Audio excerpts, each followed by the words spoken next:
तुझ्या औषधाची वेळ झाली, थोडं खाऊन घेतोस?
प्रॉब्लेम काय? हे सगळं काय चाललंय? हा सगळा काय प्रकार आहे ना, हे आपण जयलाच विचारू.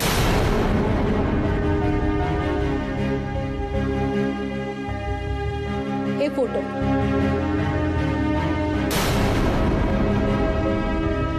तुझे आणि सोनियाचे.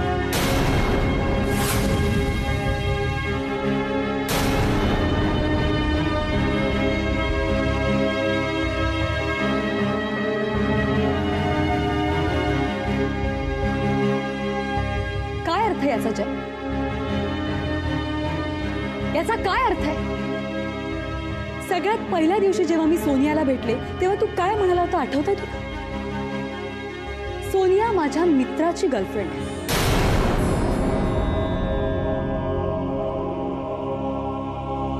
माझ्या मित्राला रिलेशनशिप पुढे न्यायचं नाहीये आणि सोनियाला ते मान्य नाही, राईट? तो मित्र तू होतास ना जय?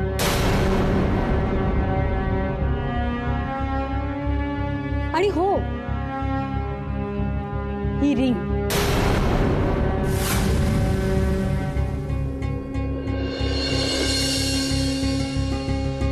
तुला आठवतंय? मी तुला विचारलं ही रिंग कोणाची आहे, तर तू चटकन म्हणाला सोनियाची. आणि मग मला सोन्याची अंगठी जी मी तुझ्यासाठी आणली. ही रिंग बोटातून कधीच काढू नको. काय आठवतंय ना? मग एकदा ऑफिसमध्ये मला सोनिया भेटली. मी तुला विचारलं ही इथे काय करते, तर तू मला म्हणालास ही अभिजितची एक्स गर्लफ्रेंड आहे. आणि सगळ्यात शॉकिंग होता तो सोनियाचा प्रेग्नन्सी रिपोर्ट.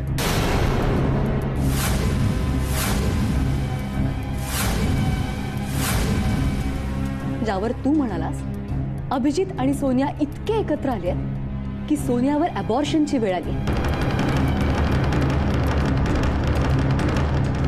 ज्यासाठी ती पैसे मागते. अभिजित? तो अभिजित होता की तू होतास जय?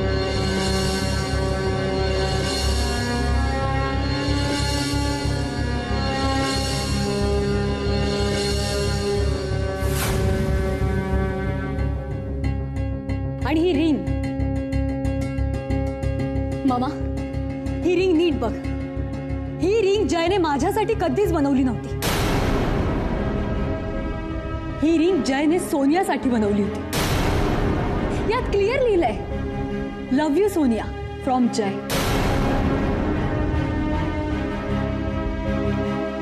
अजून काय पुरावा हवाय तुला?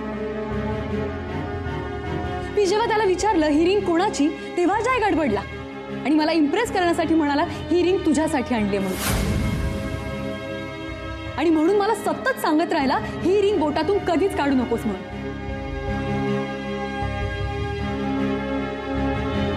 हो की नाही जय?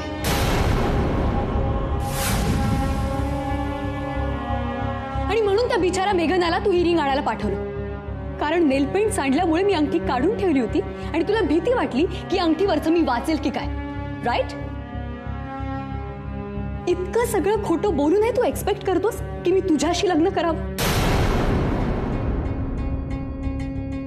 या सगळ्या गोष्टीवर उभं असणार आहे आपलं नातं जय.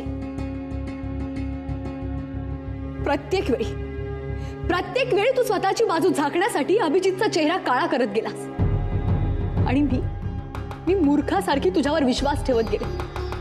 अभिजितवर सतत दोषारोप करत राहिले.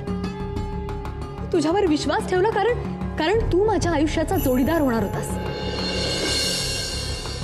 नशीब मी तुझ्या प्रेमात नाही पडले ते.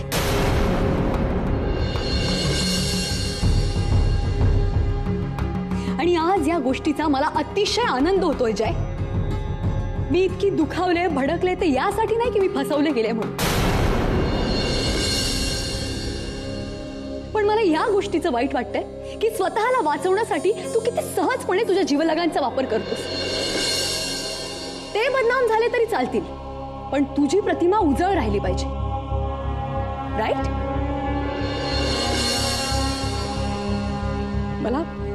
मला माझीच लाज वाटते की मी कसं नाही समजू शकले या सगळ्या गोष्टी. जय नसला तर अभिजित आहे, जयला वेळ नसला तरी अभिजित आहे, आणि जयला जमत नसलं तरीही अभिजितच आहे. अगदी पहिल्या दिवशी पण मला घरी सेफ आणलं अभिजितने, जयने नाही. मे बी तेव्हा तुम्ही सोनिया कामत बरोबर बिझी असाल, राईट? मला जयने पब मध्ये नेलं, पण तिथे एका फालतू मुलापासून मला वाचवलं ते फक्त अभिजितने. तेव्हा जयला पत्ता पण नसेल की मी कुठे म्हणून, बरोबर ना जय? राहुल रियाचा गैरफायदा घेत होता तेव्हाही तिला अभिजितने वाचवलं, तू नाहीस. तेव्हाही तू सोनिया बरोबरच होतास ना जय? ममाचा फोन आणायला जाणं किती क्षुल्लक गोष्ट आहे जय, पण त्यावेळेही मी ज्याचा वाईट अपमान केला होता तोच मुलगा माझ्या सोबत आला. त्याने मला माफ केलं नाही, पण रात्री बेरात्री त्याने मला एकटंही जाऊ दिलं नाही. किती प्रसंग सांगू मी जय? या सगळ्याचा एकच अर्थ होतो जय, स्वतःची बाजू सावरायला तू दुसऱ्यांचा कितीही लेवल पर्यंत वापर करू शकतो. हाच तुझा खरा स्वभाव आहे आणि हाच खरा जय आहे.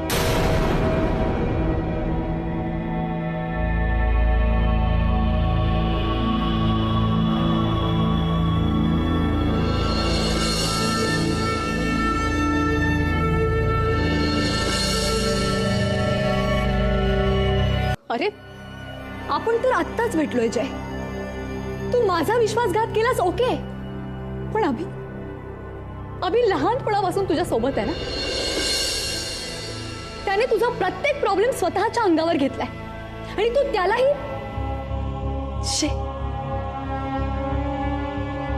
एक फाजील, लाडावलेला, श्रीमंत, वाया गेलेला आणि स्वार्थी मुलगा आहेस तुझ्या.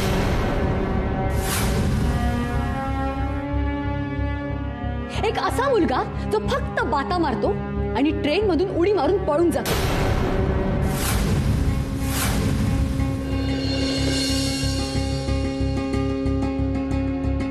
अभिजित जर नसता ना तर हे सगळं बोलायलाही मी तुमच्या समोर नसते. मग सांगा ना, या मुलाशी मी का करू लग्न? याची याची लायकी आहे का माझ्याशी लग्न करण्याची?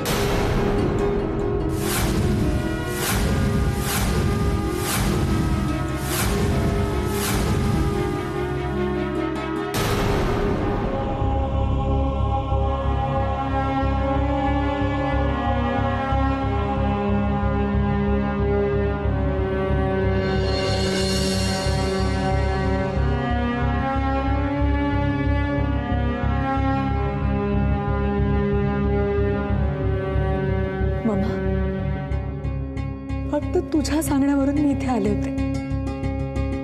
तुझ्यावर विश्वास ठेवून मी जयचा विचार करायला लागले होते. त्याला काय आवडतं काय आवडत नाही या सगळ्या गोष्टींचा विचार मी करायला लागले होते. कारण कुठेतरी तू सतत मला हे जाणवून दिलं की जय तुझ्या आयुष्याचा जोडीदार आहे म्हणून. पण नाही मामा, जय माझ्या आयुष्याचा जोडीदार कधीच होऊ शकत नाही. And I hope हे तुलाही आता चांगलंच लक्षात आलं असेल. मला निघायला हवं मामा. ही इथून गेली तर माझा अख्खा प्लॅन फिसकटेल. आता असं इथे थांबायला काही कारण नाहीये माझ्याकडे. शमी, एक मिनिट. हे बघ, कुठलाही निर्णय घाईत घेऊ नकोस. घाईत घेतलेले निर्णय नेहमीच चुकीचे ठरतात. मला माहिती आहे तुला काय वाटतंय. तुला परत जायचंय ना? आपण जाऊया ना, पण आपण सगळे एकत्र जाऊया. फक्त ऑन माय रिक्वेस्ट आजचा दिवस थांब. मी इथे का थांबू मामा? माझा जीव घुसमटतो या घरात. एक सेकंद मी इथे थांबू शकत नाही. हे बघ, तुला जेव्हा यायचं तेव्हा तू ये. मी तुझी वाट बघेन US मध्ये.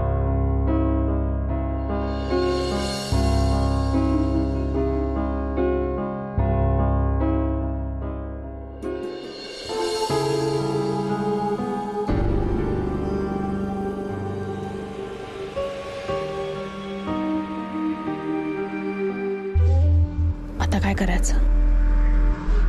जे करायचं ते तुझ्या चिरंजीवाने करून टाकलंय. माझ्या डोळ्यासमोरून माझ्या हातातली प्रत्येक गोष्ट निसटून चालली.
हे लेटर मी गेल्यावर अभिजितला दे.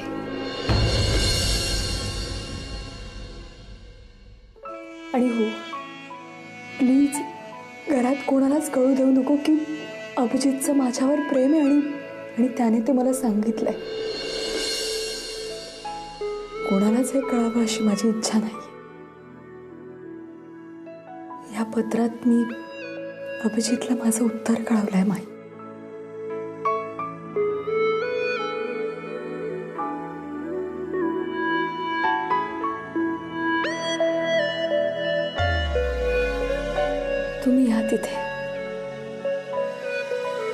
वाट पाहिन तुमची.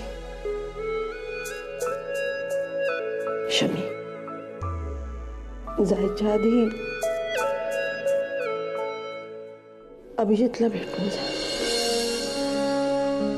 जो माणूस तुझ्यासाठी आपला जीव धोक्यात घालू शकतो,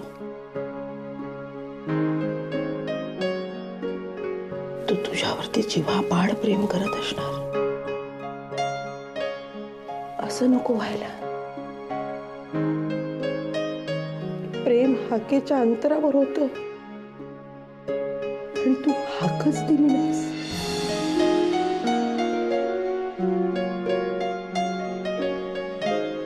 माझी काळजी घे.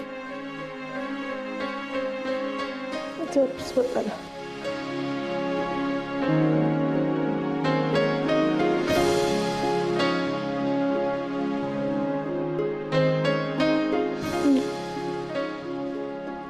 हरी काकांना सांगते तुझी बॅग गाडीत ठेवायला.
शमिका, काय ग? अभिजित नाहीये घरी? अगं, तो कुठेतरी गेलाय.